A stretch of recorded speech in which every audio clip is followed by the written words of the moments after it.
Hi everyone. If you're planning to move to a small city in New Zealand, particularly here in Palmerston North, and you're wondering what daily life is really like, this video is for you. In this video, I'll talk about transportation, groceries, and electric bills, things most students worry about before moving here in New Zealand. And everything I'll be sharing today is based on my real own experience, not just what you read online. And if you're moving soon, I hope this helps you feel more prepared and less stressed. One of the most common questions I get is, do you need a car or can you use a public transport? Living in Palmerston North, I started without a car. Even up until now, I don't have a car. And yes, you can live here using buses and walking, especially if you live near school or town. Buses are available, but they don't come very often. They have intervals like around 15 minutes to 30 minutes. So if you miss one, you might need to wait. And because of that, managing time is very important for daily needs like going to school, going to town, or the supermarket. Buses and walking are usually enough. But if you work part time, have night shifts, or go home late, having a car later can make life easier. So, my advice here is simple: start with buses and walking first. After a few months, you'll know if you really need a car or not. But having a car here is a necessity, by the way. But consider it later on. If you're studying in any universities here in Palmerston North, getting around is quite straightforward and easy.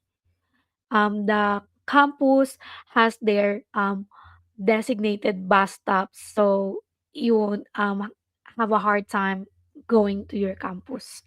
And Palmerston North is not a busy city, but that's actually good for students who prefer a calm and simple lifestyle. Now, let's talk about groceries. Are groceries expensive in New Zealand? Yes, they can be, especially imported food and snacks. But if you cook at home and shop smart, it's manageable. I spend around 50 to 100, that's the max, dollars per week, depending on what I buy and how often I eat out.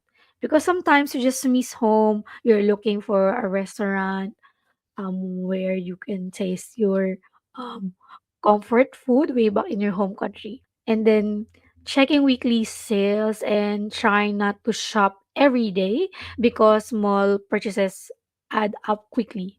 And that's what I learned here. For me, weekly groceries and allocating budget properly works for me.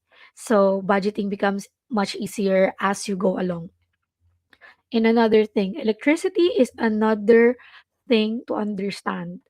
There are some places that includes electricity in the rent, but there are other places ask you to pay for the power bill and then split it with flatmates. So better always ask if electricity is included or not before moving in so there are no surprises later on.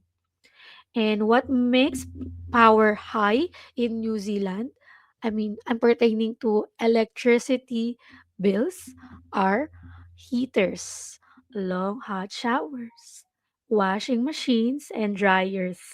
And these use a lot of electricity, especially during winter.